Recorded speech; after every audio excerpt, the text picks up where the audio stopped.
बात करते हैं कुशीनगर में संदिग्ध हालत में झोपड़ी में आग लग गई है। आग लगने से झोपड़ी जलकर राख हो गई है। पीड़ित ने गांव के दबंगों पर आग लगाने का आरोप लगाया है। अहरोली बाजार थाना क्षेत्र की यह घटना बताई जा रही है, जिसकी तस्वीरें आप अपने टीवी स्क्रीन पर देख रहे हैं।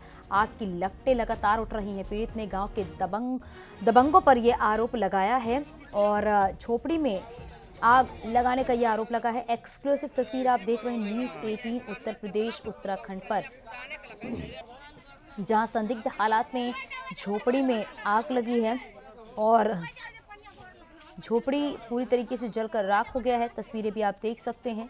आग लगने के बाद स्थानीय लोगों में हड़कंप मच गया। हालांकि जैसे तैसे फिर आग पर काबू पाया गया। ये तस्वीरें आप उस वक्त की देख रही हैं जब झोपड़ी में आग लगी।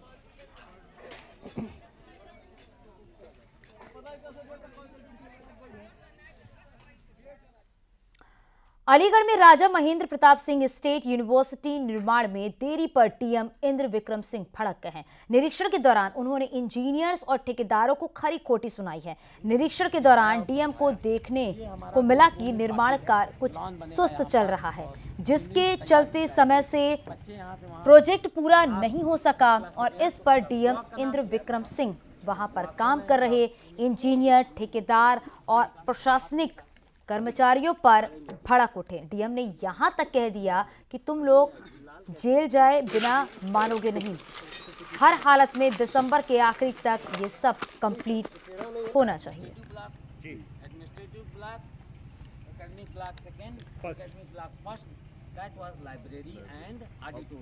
सहयोगी रंजीत हमारे साथ फोन लाइन पर जुड़ गए हैं। रंजीत, जरा बताइए किस तरीके से डीएम इंजीनियर्स और ठेकेदार पर भड़के हैं। काम सुस्त और लापरवाही भी देखी गई है साफ तौर पर। देखिए, मैं आपको बता दूं 14 सितंबर 2021 को ये प्रधानमंत्री नरेंद्र मोदी ने राजा महेंद्र प्रताप सिंह यूनिवर्सिटी का यहाँ पर शिलान्यास किया था और अब तक यहाँ पर 3 बार मुख्यमंत्री इसको देख चुके हैं। दिसंबर में इसका टारगेट दिया गया था, जनवरी में इसको ओपन करने के लिए कहा गया है। अब चूंकि लास्ट मूवमेंट चल रहा है, लास्ट मंथ चल रहा है, इसको लास्ट पूरा जो कार्य है वो कंप्लीट करना है। डीएम, सिटी मजिस्ट्रेट डेली यहाँ पर निरीक्षण कर रहे हैं। उसी के लिए डीएम यहाँ पर पहुंचे थे और काम अधूरा देखकर यहाँ पर भड़क गए। तकरीबन 100 एकड़ में पूरी यूनिवर्सिटी बन रही है। कल 2.5 से 3 घंटे तक जिलाधिकारी ने यहाँ पर निरीक्षण करा और वहां पर जो ठेकेदार थे उनको कड़ी फटकार लगाई है। कहा है कि अगर ये कार्य दिसंबर तक कंप्लीट नहीं हुआ तो इसका खामियाजा भुगतना पड़ेगा। जहां तक कि इतना तक कह दिया कि तुम बिना जेल जाए नहीं मानोगे। बहुत शुक्रिया इस पूरी जानकारी के लिए। इटावा में पुलिस ने प्रेमी युगल की हत्या के आरोप में पूर्व प्रेमी को गिरफ्तार किया है। लव ट्रायंगल में हुए मर्डर का खुलासा करने में पुलिस को काफी लंबा वक्त लगा है।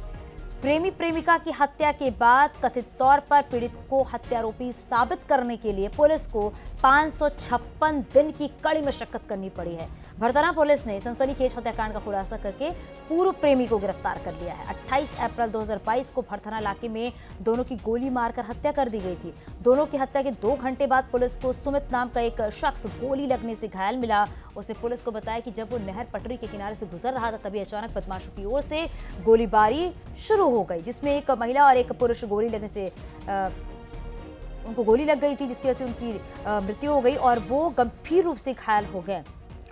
पुलिस को घायल सुमित की कहानी फर्जी लग रही थी, इसलिए पुलिस ने इस डबल मर्डर केस पर काम करना शुरू कर दिया।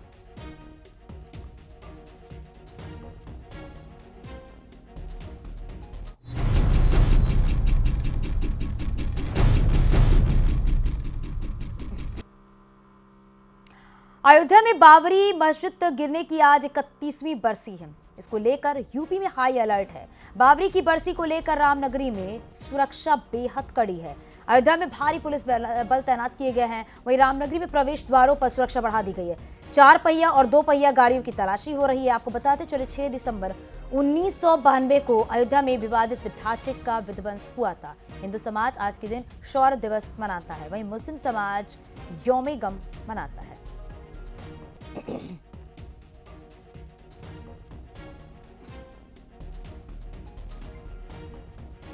तो 6 दिसंबर को लेकर हाई अलर्ट है। जगह जगह गाड़ियों की चेकिंग हो रही है। दरअसल आज बाबरी की बरसी है, 31वीं बरसी बताई जा रही है और इसी को देखते हुए अलर्ट जारी किया गया है। यूपी में जगह जगह पर चेकिंग अभियान भी चल रहा है।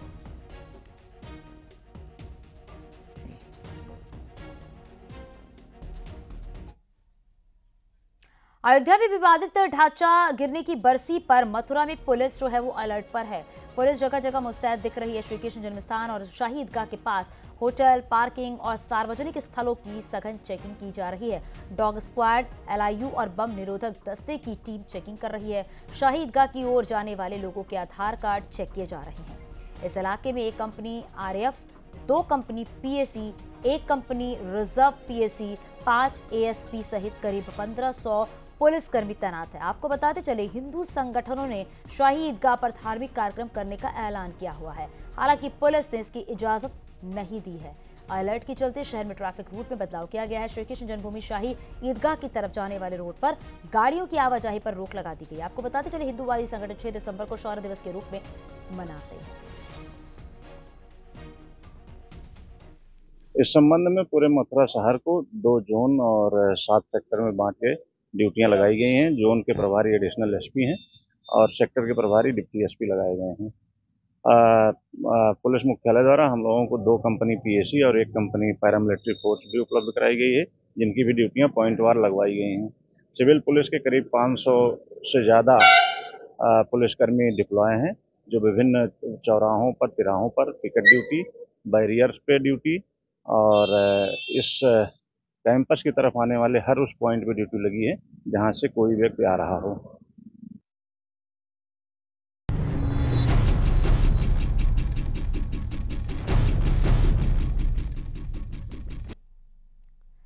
रायबरेली में एक डॉक्टर ने पत्नी, बेटा और बेटी की हत्या करने के बाद खुदकुशी कर ली। वो मॉडर्न रेल कोच फैक्ट्री में तैनात थे। आरोप के मुताबिक अरुण सिंह ने अपने परिवार को पहले नशीले इंजेक्शन दिए और बाद में सभी की हथौड़े से मारकर हत्या कर दी। इसके बाद खुद को धारदार औजार से काटने की कोशिश करते हुए फांसी लगा ली। रायबरेली में एक साथ 4 मौतों से हड़कंप मच गया। आरपीएफ ने मामले की सूचना पर पुलिस पहुंची हुई और आनंद फानन में एसपी, एडिशनल एसपी, सीओ और फॉरेंसिक की टीम मौके पर पहुंची हुई। टीम के पहुंचने पर घर का दरवाजा तोड़कर टीम अंदर पहुंची और घर के अंदर डॉक्टर का शव लटकता मिला, जबकि अन्य सभी के शव जो हैं वो खून से लथपथ बेड पर पड़े हुए हैं।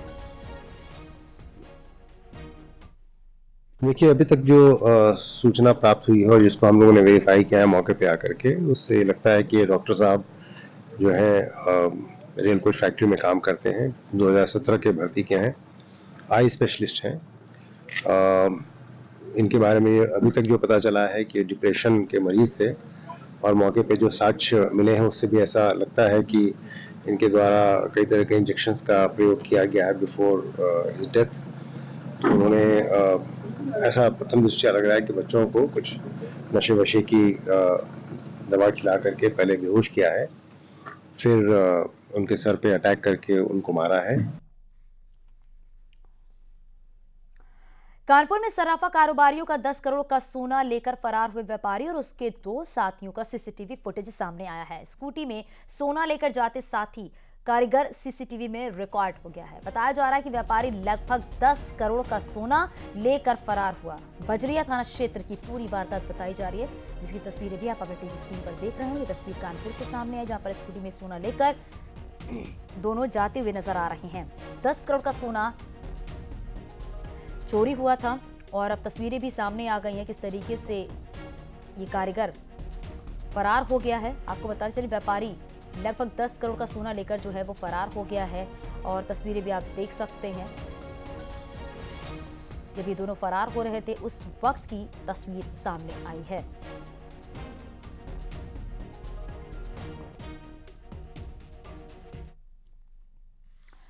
नोएडा से खबर मिल रही है, तीसरे दिन भी जांच में जुटी हुई है एसआईटी। 700 से ज्यादा फाइलों को एसआईटी ने खंगाला है।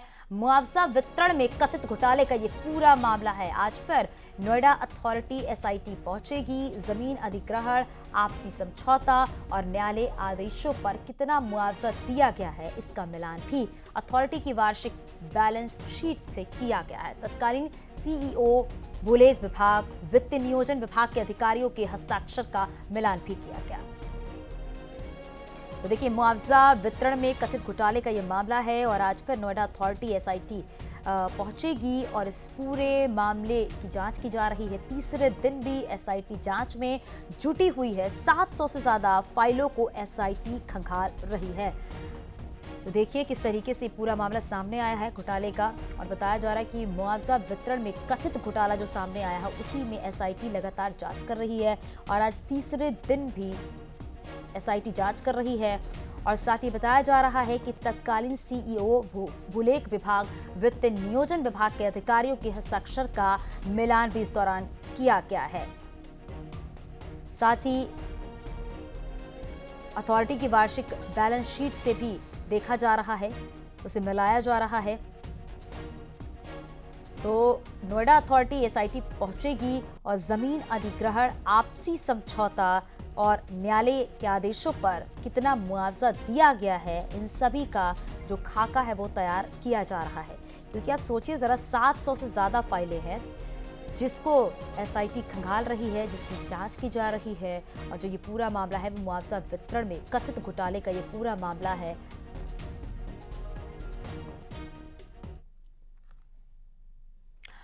बागपत से लोनी गई बारात में शामिल 30 से ज्यादा बाराती खाना खाने के बाद बीमार हो गए हैं। इनमें से 20 लोगों को बागपत जिला अस्पताल में भर्ती कराया गया, वहीं अन्य लोगों को शामली लोनी के निजी अस्पतालों में भर्ती कराया गया। सभी की हालत स्थिर बनी हुई है। बताया जा रहा है कि खाना खाने के बाद बारात बागपत वापस लौट रही थी, लेकिन रास्ते में ही तमाम लोग बीमार हो गए।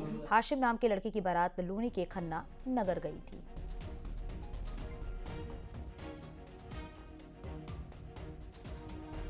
इसमें ऐसा है कि एक बारात जो है निरोजपुर रोड बागपत से लोनी में गई थी, तो वहाँ जो भी बाराती यहाँ से गए थे उन लोग ने वहाँ पर मैरिज अटेंड करी। उसके बाद जब वो घर लौटे तो अचानक सभी को, कुछ लोगों को उल्टियाँ और दस्त और की शिकायत हो गई, पेट दर्द की शिकायत करके मेरे चिकित्सालय में आए हैं। यहाँ पर doctor Vijay Prakash emergency medical officer duty पे तैनात थे, उनके संग मेरा और फार्मासिस्ट मोहित त्यागी, मुकेश शर्मा और सारा ही स्टाफ इमरजेंसी में था। तो तत्काल सबको एडमिट किया गया। सहारनपुर में सड़क हादसे में युवक की मौत हो गई है। पूरी घटना सीसीटीवी कैमरे में रिकॉर्ड हुई है। सड़क पार करते समय खनन से भरे डंपर की चपेट में आने से युवक की मौत हुई है। फतेहपुर थाना क्षेत्र का यह मामला है। मौके पर पहुंची पुलिस ने शव को पोस्टमार्टम के लिए भेजा है। हादसे के बाद ड्राइवर डंपर छोड़कर मौके से फरार हो गया। तस्वीरों से यह पता चलता है कि रोड क्रॉस करते समय लापरवाही के चलते युवक की मौत हुई। तो बेहद ही दर्दनाक तस्वीर सामने आई है, और ये देखिए तस्वीर और ये वीडियो जो सामने आया है, इससे ये समझने वाली बात है कि अगर आप रोड क्रॉस करते हैं तो आप अपने लेफ्ट राइट देखकर ही रोड क्रॉस करें। और इस हादसे की तस्वीर वाकई बेहद डराने वाली है। इस सड़क हादसे में युवक की मौत हो गई। डंपर कैसे इस युवक को कुचलते हुए आगे बढ़ गया है। तेज रफ्तार भी इस डंपर की देखने को मिली है, और जैसे ये युवक रोड क्रॉस करता है उसी दौरान ये डंपर युवक को कुचलते हुए आगे बढ़ जाता है। तो लापरवाही के चलते इस युवक की जान गई।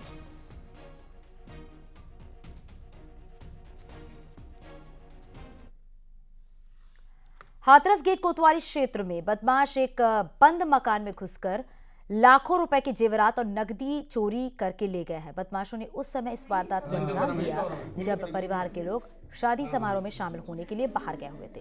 कॉलोनी के अन्य लोगों ने जब गेट के ताले टूटे देखे तो इसकी जानकारी घर के लोगों को दी गई। घटना की जानकारी मिलने पर परिवार के लोग और पुलिस भी मौके पर पहुंच गई। पुलिस मामले की छानबीन में जुट गई है। डॉग स्क्वाड की भी मदद ली जा रही है।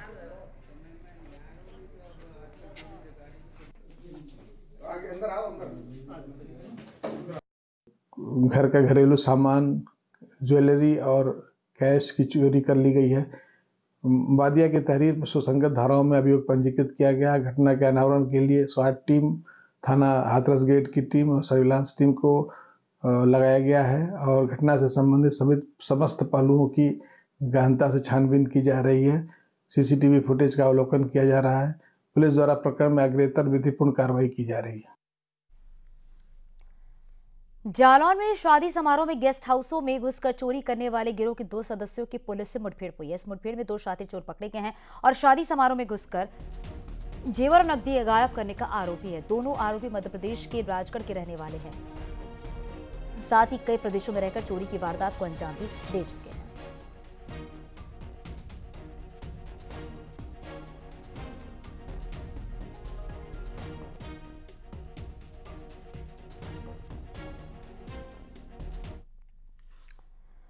खबर जालौन से है। प्रेम प्रसंग में किशोरी को सुसाइड करने के लिए उकसाने वाले आरोपी प्रेमी की पुलिस से मुठभेड़ हुई है और इस मुठभेड़ में आरोपी प्रेमी ने पुलिस पर फायरिंग की है। पुलिस की जवाबी कार्रवाई में आरोपी प्रेमी के पैर में गोली लगी है। पुलिस ने गंभीर हालत में आरोपी को मेडिकल कॉलेज में इलाज के लिए भर्ती कराया है। कोतवाली क्षेत्र में यह मुठभेड़ हुई।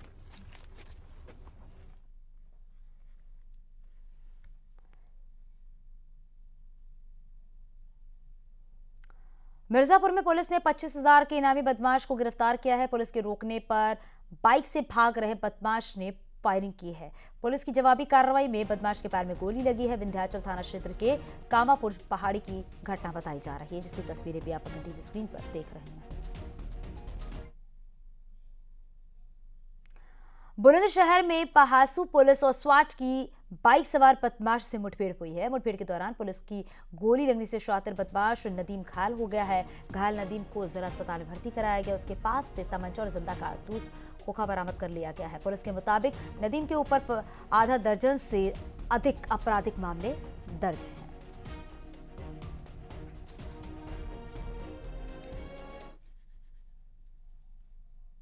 आगे भी खबर जा रही है, छोटे से ब्रेक के लिए।